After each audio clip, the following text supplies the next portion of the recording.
Assalamualaikum warahmatullahi wabarakatuh. Saya Bintang Lajumbulun Kumal Mahasiswa dari jurusan Manajemen Dakwah akan mengikuti lomba yang diadakan oleh MJHKI, yakni berorasi. Yang akan saya bawakan adalah orasi membawa RUU PKS, yakni rancangan undang-undang menghapuskan kekerasan seksual.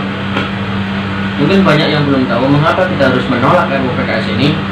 Dikarenakan kekerasan yang ada di kepala kita itu berbeda dengan kekerasan yang mereka definisikan. Seksualitas yang kita pahami itu berbeda dengan seksualitas yang mereka definisikan. Itu problemnya. Kalau teman-teman membayangkan bahwa kekerasan seksual adalah ketika ada seorang suami istri berhubungan seksual lalu terjadi kekerasan, pemukulan, penamparan, siapa sih yang nggak setuju bahwa itu harus dihapus? Semua setuju. Lalu siapa sih yang nggak setuju kalau pemerkosaan itu harus dihukum sekeras-kerasnya? Saya sangat setuju. Masalahnya adalah dalam RUU PKS, penghapusan kekerasan seksual, yang didefinisikan sebagai kekerasan seksual termasuk diantaranya adalah merendahkan hasrat seksual. Artinya sekarang jika kita melihat fenomena ada cowok memiliki hasrat seksual kepada cowok, cewek memiliki hasrat seksual kepada cewek, lalu kita melarang yang agama kita ini notabene berbudaya ketimuran dan agamis, maka itu termasuk disebut dengan kekerasan seksual. Ini problemnya.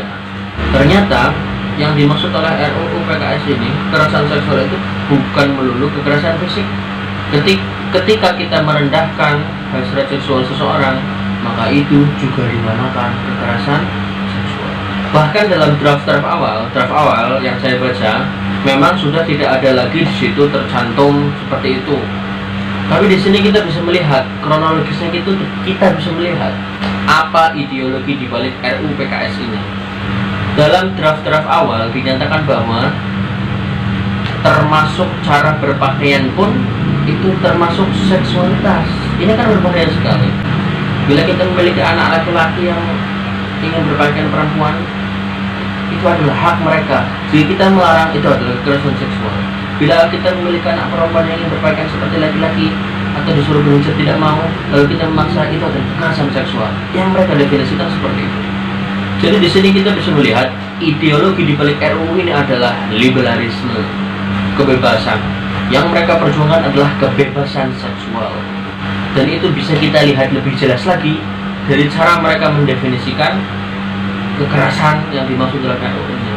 Paling enggak dari draft akhir yang saya lihat ada 9 macam kekerasan seksual. Di antaranya adalah pelacuran paksa dan aborsi paksa. Apakah kita nggak setuju kalau dua ini harus dihapus? Kita sangat setuju. Tapi kenapa harus ada kata paksa? Terus kalau ada pemerkosaan yang pelacuran yang tidak paksa kita bolehkan, lalu ada yang aborsi tidak paksa kita bolehkan. Ini yang jadi masalah buat kita. Kita bisa melihat ideologi.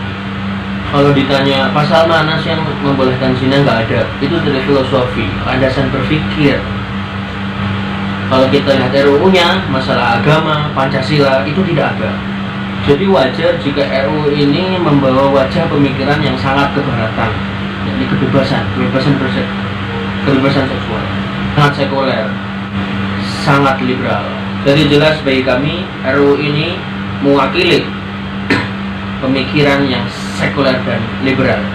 Pemikiran yang sesungguhnya tidak berasal dari ketimuran, tidak sesuai dengan kepribadian Indonesia, tidak sesuai dengan pemahaman agama. Oleh karena itu saya mengusulkan, saya bukan hanya menolak, tapi saya juga mengusulkan supaya jangan kita hanya menghapus kekerasan seksual, mari kita hapus kejahatan seksual. Karena ada kejahatan yang tidak menggunakan kekerasan. Pelacuran walaupun tanpa kekerasan itu kejahatan. Oleh karena itu kita sangat setuju kekerasan seksual itu dihapus. Tapi pertama, jangan pakai paradigma barat, jangan pakai paradigma sekuler dan liberal. Yang kedua, bukan hanya setuju kekerasan seksual yang dihapus, tapi juga kejahatan seksual harus dihapus.